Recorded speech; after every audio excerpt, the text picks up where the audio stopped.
நம்ம சுரேஷ் ஐஏஎஸ் அகாடமியோட சென்னை மற்றும் Thoothukudi பிரான்ச்சில் டிஎன்பிஎஸ்சிக்கான super batch அப்படிங்கிறத நடத்த போகிறாங்க.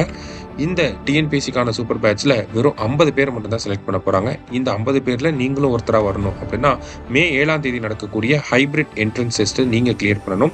அதை கிளியர் பண்ணதுக்கப்புறமா உங்களை பர்சனல் இன்டர்வியூ வச்சு செலக்ட் பண்ண போகிறாங்க. சூப்பர் பேட்ச் பற்றின டீட்டெயில்டான தகவலை கொடுக்கறதுக்காகவே மே 2ஆம் தேதி சென்னையிலேயும் தூத்துக்குடியிலையும் ஒரு ஸ்பெஷல் செஷன் ஆர்கனைஸ் பண்ணியிருக்காங்க. மறக்காமல் வந்து அட்டன் பண்ணுங்கள். அனைவருக்கும் வணக்கம். இன்றைய தினமணி செய்தித்தாளில் என்ன செய்திகள் இருக்கு அப்படின்னு சொல்லி பார்ப்போம். ஸோ முதல்ல வந்து பார்த்தீங்கன்னா இன்றைய திருக்குறள்ல என்ன கொடுத்துருக்காங்க அப்படின்னா, எதிரதா காக்கும் அறிவினார்க்கு இல்லை அதிர வருவதோர் நோய் அப்படின்னு சொல்லி கொடுத்துருக்காங்க. சரியா? வரப்போவதை முன்னே அறிந்து காத்துக்கொள்ள வல்ல அறிவுடையவருக்கு அவர் நடுங்கும்படியாக வரக்கூடிய துன்பம் ஒன்றும் இல்லை அப்படின்னு சொல்லி கொடுத்துருக்காங்க. அதாவது prevention is better than cure அப்படிங்கிறதான் வள்ளுவர் இங்க சொல்றாரு.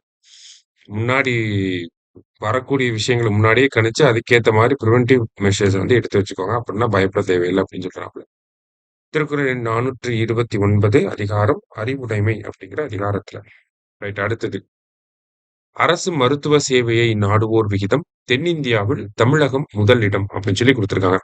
என்ன கண்டென்ட் அப்படின்னு சொல்லி பாத்தீங்கன்னா, நம்மளுடைய தேசிய புள்ளியியல் ஆய்வகம், ஓகேங்களா, நேஷனல் ஸ்டாட்டிஸ்டிக்ஸ் ஆஃபீஸ் வந்து என்ன ஒரு டேட்டாவை வந்து ரிலீஸ் பண்ணியிருக்காங்க.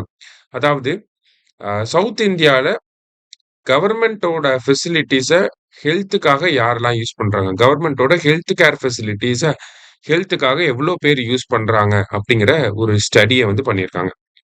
அதுல மாநிலங்கள் வாரியாக பார்க்கறப்ப இப்போ மகாராஷ்டிரம் அப்படின்னு சொல்லி பார்த்தோம்னா 18%, குஜராத்ல 25%, இந்த மாதிரி வரப்ப தமிழ்நாட்டில் தான் பார்த்தீங்கன்னா பொதுமக்கள் கிட்டத்தட்ட 43% பொதுமக்கள் வந்து அரசு மருத்துவ சேவைகளை நோக்கி போறாங்க அப்படிங்கிற ஒரு டேட்டாவை கொடுத்துருக்காங்க.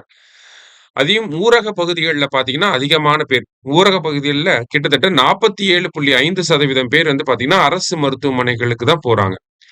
நகர்ப்புறங்கள்னு பார்த்தாலுமே 38.6% பேர் வந்து அரசு மருத்துவமனைகளுக்கு தான் போறாங்க. ஸோ இந்த அடிப்படையில் பார்க்குறப்ப இந்தியாவில், குறிப்பாக தென்னிந்தியாவில் அதிகமான மக்கள் அரசு சேவையை நோக்கி போறாங்க, அரசு மருத்துவ சேவையை நோக்கி போறாங்க அப்படின்னா அது தமிழகத்துல இருந்து தான் போறாங்க. சரியா? ஸோ இது ஒரு முக்கியமான ஒரு விஷயம். மெயின்ஸ் பாயிண்ட் ஆஃப் வியூல இந்த டேட்டாவெல்லாம் நம்ம யூஸ் பண்ணிக்கலாம். ஓகேவா? சைட் ஹெட்டிங்க்கு கீழே இந்த டேட்டாவெல்லாம் நம்ம ப்ரெசென்ட் பண்ணலாம். ரைட். அடுத்தது, ஒபெக் அமைப்புல இருந்து யுஏஇ விலகல் அப்படின்னு சொல்லி கொடுத்துருக்காங்க. ஒபெக் அப்படிங்கிற அமைப்பு முக்கியமான ஒரு அமைப்பு, கேள்விப்பட்டிருப்போம் நம்ம. Organisation of petroleum exporting countries அப்படின்னு சொல்லுவாங்க, ஓபிஇசி. சரியா? Organisation of petroleum exporting countries. எப்போ இந்த அமைப்பு உருவாக்கப்படுது அப்படின்னு சொல்லி பார்த்தீங்கன்னா 14 செப்டம்பர் 1960 பாக்தாத்ல வச்சு இந்த அமைப்பை வந்து கொண்டு வராங்க.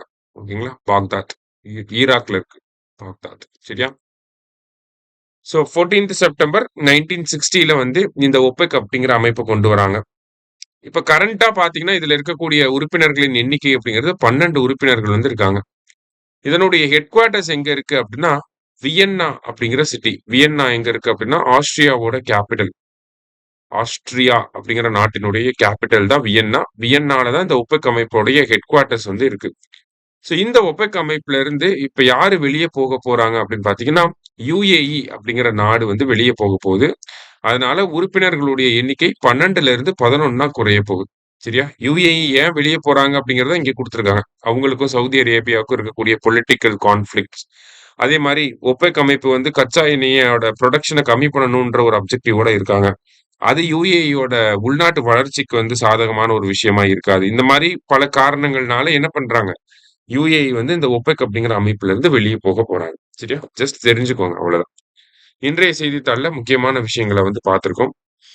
அதற்கு முன்னாடி பாத்தீங்கன்னா நம்ம இன்ஸ்டியூட்ல இந்த ஒன் ஷாட் அப்படிங்கிற ஒரு புது கான்செப்ட் வந்து கிளாஸஸ் போய்கிட்டு இருக்கு. இது வந்து எப்படின்னா ஆல்ரெடி படிச்சவங்களுக்கு ரொம்ப யூஸ்ஃபுல்லா இருக்கும். ஃபுல்லாவே ஒவ்வொரு சப்ஜெக்டையும் கொஸ்டின் பேங்க் பேசிஸ்ல நம்ம அப்ரோச் பண்ண போறோம். சரிங்களா? கொஸ்டின் பேங்க் உங்களுக்கு 3 வால்யூமா புக் வந்து பாலிட்டிக்கு கொடுத்துருவாங்க. ஒவ்வொரு டாபிக்லயும் வந்து பாத்தீங்கன்னா 100+ கொஸ்டின்ஸ் வந்து இருக்கும். அந்த 100+ கொஸ்டின்ஸ்க்கான எக்ஸ்பிளனேஷனை பாடசாலையில கொடுத்துருவாங்க.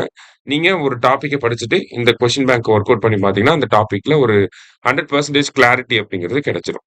ஸோ ஃபர்தர் டீட்டெயில்ஸ்க்கு இந்த கான்டாக்ட் நம்பருக்கு கான்டாக்ட் பண்ணி பாருங்க. ஸோ இன்னைக்கு நியூஸ் பேப்பர்ல முக்கியமான விஷயங்களை வந்து பார்த்துருக்கோம். நன்றி.